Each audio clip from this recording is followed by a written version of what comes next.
जर तुम्ही यूट्यूबवर स्किन केअर सर्च केलं असेल तर तुम्हाला हजारो रुटीन्स दिसले असतील.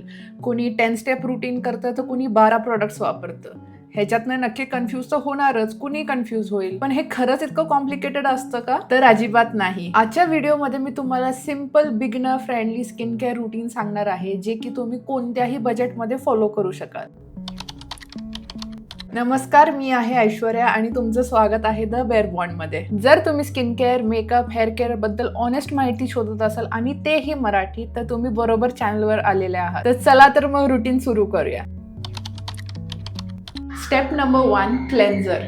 सगळ्यात पहिली आणि महत्त्वाची स्टेप म्हणजे एखादा क्लेन्झर यूज करणे. रात्री झोपताना आपल्या स्किनवर ऑइल, दिवसभरचा स्वेट किंवा मेकअप राहिलेला असतं, त्याच्यामुळे सकाळी पहिला उठल्या उठल्या एखाद्या छानशा क्लेन्झरनं क्लेन्झ करणं हे खूप जास्त महत्त्वाचं आहे. ह्याचा अर्थ असा नाही की चेहरा खूप वेळ किंवा खूप जास्त हार्श क्लेन्झरनं चेहरा धुतला पाहिजे. जर तुमची स्किन ऑइली असेल तर एखादा जेल बेस्ड क्लेन्झर वापरायचा, किंवा तुमची स्किन जर ड्राय असेल तर हायड्रेटिंग क्लेन्झर वापरलेलं चालतं. आणखीन एक गोष्ट लक्षात ठेवा की चेहरा धुताना एकदम गरम पाणी कधीच वापरू नका. कोमट किंवा थंड पाणी हे बेस्ट आहे स्किनसाठी. सेकंड स्टेप म्हणजे टोनर. हे ऑप्शनली असू शकतं, पण तुम्हाला जर वाटत असेल ह्याची गरज आहे तर तुम्ही नक्की तुमच्या स्किन केअरमध्ये ॲड करू शकता. आता सांगायचं झालं तर टोनर बद्दल खूप कन्फ्युजन असते सगळ्यांना, त्यामुळे हे प्रत्येकाला आवश्यक आहे असं काही नाही. जर तुमची स्किन कम्फर्टेबल असेल तर तुम्ही स्किप केलं तरी चालतं टोनर. पण जर तुम्हाला टोनर वापरायचंच असेल स्किन केअरमध्ये तर एखादा हायड्रेटिंग टोनर किंवा सुदिंग टोनर वापरला तरी चालतो. आता 1-2 मिनिटं आपण टाइम देऊया या टोनरला सेट व्हायसाठी. आता जी थर्ड स्टेप आहे आपली ती आहे सिरम. सिरम म्हणजे स्किनला स्पेसिफिक कन्सर्न असेल किंवा एक्स्ट्रा सपोर्ट द्यायचा असेल तर सिरम वापरलं तरी चालतं. आता काही माझे फेवरेट्स आहेत, ते आहेत हे ॲक्सिस वायचा बॅरियर सपोर्ट सिरम, हे आहे कॉडलीचं विनो परफेक्ट सिरम आणि हे प्लमचं नायसिनमाइड सिरम. तुम्ही बिगिनर असाल तर मी सांगेन की एका वेळेला एकच सिरम वापरा. ते कोणतंही असू शकतं, तर एकच वापरा. आणि टिप म्हणजे असं की ही जी टिप असते ड्रॉपरची ती तुमच्या स्किनला टच होऊ नये असं वापरा, कारण का हेच ड्रॉपर परत बॉटलमध्ये जातं. जर तुमची स्किन इन्फेक्टेड असेल तर ते इन्फेक्शन परत या बॉटलमध्ये उतरू शकतं. नाही तर सरळ हातावर घेऊन तुम्ही स्प्रेड केलं तरी चालतं. आता फॉर एक्झाम्पल, उदाहरणार्थ सांगायचं म्हणजे जर तुमची स्किन डल असेल तर तुम्ही व्हायटॅमिन सी सिरम वापरलं पाहिजे. जर तुमची स्किन खूप ऑइली असेल किंवा हे जे पोर्स असतात, छिद्र असतात छोटी छोटी, ते जर तुम्हाला कमी करायचं असेल तर तुम्हाला नायसिनमाइड सिरम वापरलं पाहिजे. जर तुमची ॲक्ने वाली पिंपल्सवाली स्किन असेल तर तुम्ही सॅलिसिलिक ॲसिड वापरलं पाहिजे. आणि जर ड्राय स्किन असेल, हायड्रेशन कमी असेल तर तुम्हाला हायलरॉनिक ॲसिड वापरलं पाहिजे. आणि अजून बरेच कन्सर्न्स असतात. समजा तुम्हाला वांग आला असेल किंवा पिगमेंटेशन असेल, त्याच्यासाठी ग्लायकॉलिक ॲसिड असतं, कोजिक ॲसिड असतं. जर ह्याबद्दलचे तुमचे काही कन्सर्न्स असतील, प्रॉब्लेम्स असतील तर तुम्ही मला कॉमेंट्समध्ये नक्की विचारा, मी नक्की हेल्प करेन तुम्हाला राईट सिरम निवडण्यासाठी. तर हे जे मी आता सिरम लावलं आहे हे ते माझ्या स्किनवर थोडेसे डार्क स्पॉट्स आहेत म्हणून. आणि हे जे सिरम आहे ते एक बॅरियर सपोर्ट सिरम आहे, जे की जे पिंपल्स येतात किंवा स्किन डिस्टर्ब झालेली असते त्याच्यासाठी हे क्युअर म्हणून हे एक सिरम असतं. फक्त हे लावलं तरी चालतं, काही प्रॉब्लेम नाही. एक टिप सांगायची म्हणजे जसं मी सांगितलं, तुम्ही बिगिनर असाल तर एकच सिरम वापरा. आणि जर तुम्ही नियमितपणे सगळे सिरम्स वापरत असाल तर 2 सिरम्स एका वेळेला चालतात, जे की एक हायड्रेटिंग सिरम असेल आणि एक कन्सर्न तुमचा जे प्रॉब्लेम असेल त्याच्यासाठी ते सिरम असेल. जास्त सिरम्स एका वेळेला वापरू नका, 3-4 सिरम्स तर अजिबात नाही वापरायचे. आणि हे सकाळचं स्किन केअर असल्यामुळे ह्याला थोडंसं सिम्पल ठेवा. जास्त ॲक्टिव्स किंवा जास्त ॲसिड असलेलं कोणतंही सिरम सकाळच्या रुटीनमध्ये शक्यतो नका वापरू. रात्री झोपताना हे सगळे सिरम्स तुम्ही वापरले तर चालतील, जे हायर कॉन्सन्ट्रेशन्स असतात.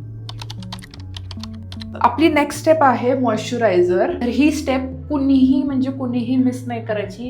नाही ऑइली स्किनवाल्यांनी ना ड्राय स्किनवाल्यांनी मॉइश्चरायझर हे लावलंच पाहिजे. मॉइश्चरायझर तुमच्या स्किनला हायड्रेशन देतं आणि स्किन बॅरियर मजबूत ठेवण्यात पण हेल्प करतं. फक्त मॉइश्चरायझर निवडताना तुमच्या स्किन टाईप नुसार निवडा. डोळ्याच्या भोवती पण मॉइश्चरायझर लावायला विसरू नका, कारण का डोळ्याच्या स्किनला पण हायड्रेशन लागतं. प्रत्येक स्टेपच्या मध्ये थोडासा टाइम द्या. प्रत्येक आपल्या स्टेपला किंवा प्रत्येक प्रॉडक्टला थोडंसं स्किनमध्ये अब्झॉर्ब होण्यासाठी. एका एकावर एक लगेच थर लावू नका. 31 सेकंद 1 मिनिट दिलेला कधीही चांगलं आहे. आता पुढची आहे जी की आहे लास्ट स्टेप इज सनस्क्रीन. तर सनस्क्रीन हे कुठलंही स्किन केअर असू देत सगळ्यात महत्त्वाचं आहे. इवन तुम्ही काही वेळेला मॉइश्चरायझर नाही लावला तरी चालेल, त्याच्याऐवजी तुम्ही सनस्क्रीन लावू शकता. तर माझी स्किन कॉम्बिनेशन स्किन आहे, म्हणजे माझा हा जो एरिया आहे टी झोन तो सगळ्यात जास्त ऑइली होतो. त्याच्यामुळे शक्यतो मी जास्त क्रीमी किंवा जास्त थिक मॉइश्चरायझर सनस्क्रीन वापरत नाही. तर हे 2 माझे फेवरेट्स आहेत. अजूनही आहेत बट देन रोजच्यासाठी हे फेवरेट्स आहेत. हे आहे प्लमचं आणि हे आहे इनिसफ्रीचं. तर जसं मी सांगितलं सनस्क्रीन ही सर्वात इम्पॉर्टंट स्टेप आहे, त्यामुळे ही कधी स्किप करू नका. तुम्ही कितीही एक्सपेन्सिव्ह सिरम किंवा स्किन केअर वापरत असाल तर सनस्क्रीन शिवाय ती कायम अधुरीच आहे. कमीत कमी SPF 30 आणि सगळ्यात जास्त बेटर SPF 50 असतं. त्यामुळे ह्या दोन्हीपैकीच तुमचं सनस्क्रीन निवडा. आणि समजा तुम्ही बाहेर जास्त वेळ घालवणार असाल उन्हात तर 2 ते 3 तासानं ते रिअप्लाय करायला विसरू नका. आणि घरातच राहणार असेल तर सकाळी लावलं तर चालतं, म्हणजे 1 वेळा लावलं तरी चालेल. तर सनस्क्रीन रिअप्लाय करायचे पण काही मेथड्स आहेत. जर तुम्ही बिना मेकअपचं राहत असाल तर नॉर्मली हे जे सनस्क्रीन आहेत ते तुम्ही परत रिअप्लाय करू शकता. आणि हे सनस्क्रीन स्प्रेज पण असतात, जेणेकरून तुम्ही नुसतं असं स्प्रे करू शकता चेहऱ्यावर, बॉडीवर, कुठेही तुम्हाला सनस्क्रीन जिथं सनला एक्सपोज होणार असेल स्किन तर तुम्ही हे सनस्क्रीनचे स्प्रेज वापरू शकता. अजून सनस्क्रीनचे कॉम्पॅक्ट्स पण येतात, पावडर असते, ते पावडर फॉर्ममध्ये असते, तेही तुम्ही वापरू शकता मेकअपवरती, जेणेकरून तुमचा मेकअप हलणार नाही. हे जे सगळे प्रॉडक्ट्स जे मी सांगितले किंवा ही जी माहिती मी सांगितली प्रॉडक्ट्सबद्दल ते मी नक्की डिस्क्रिप्शन बॉक्समध्ये लिंक करेन, त्यामुळे डिस्क्रिप्शन बॉक्स चेक करायला विसरू नका. तर अशा प्रकारे आपलं स्किन केअर झालेलं आहे. हे बघा किती हायड्रेटेड आणि ग्लोई अशी स्किन दिसतीये. जस्ट तुम्हाला एक सांगायचं म्हणजे कुणाचीही स्किन परफेक्ट नसती. जे तुम्ही कोरियन ग्लास स्किन वगैरे बघता हे त्यांच्यासाठी ठीक आहे, कारण का त्यांचं वातावरण, राहणीमान, खाणं पिणं सगळंच वेगळं आहे. आणि आपल्याकडचं राहणीमान, वातावरण, खाणं ज्याचं तेलकट मसाले वगैरे असतात त्याच्यामुळे ती जी स्किन आहे ती आपल्या इंडियन्सला कधीही तुम्ही अचीव्ह करू शकणार नाही. त्यामुळं कुठल्या त्या भ्रमात पडू नका किंवा कुठले इन्फ्लुएन्सर सांगत असतील तुम्हाला की हे प्रोडक्ट वापरा असं होईल तसं होईल, नाही होऊ शकत. आपली स्किन खूप वेगळी आहे त्यांच्यापेक्षा.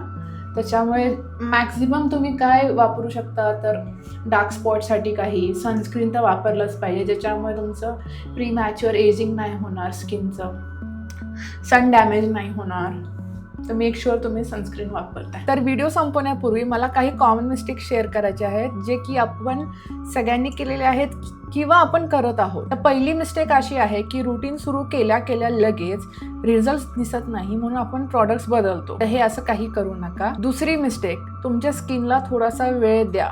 काही लोक अजिबात वेळ देत नाही. एक प्रोडक्ट नंतर दुसरा प्रोडक्ट, स्किनला त्याच्याशी इंट्रोड्यूस करू दे, त्या इन्ग्रेडियंटशी इंट्रोड्यूस झालं पाहिजे, स्किन फॅमिलियर झाली पाहिजे, त्याच्यानंतर त्याचे रिझल्ट दिसतील. म्हणून स्किनला थोडासा वेळ द्या. तिसरी आणि सर्वात मोठी आहे की आपण स्किन केअर रिलिजियसली करत नाही. आज केलं, परवा केलं, त्याच्यानंतर 4 दिवस केलंच नाही, त्यानंतर केलं, असं काही नाही.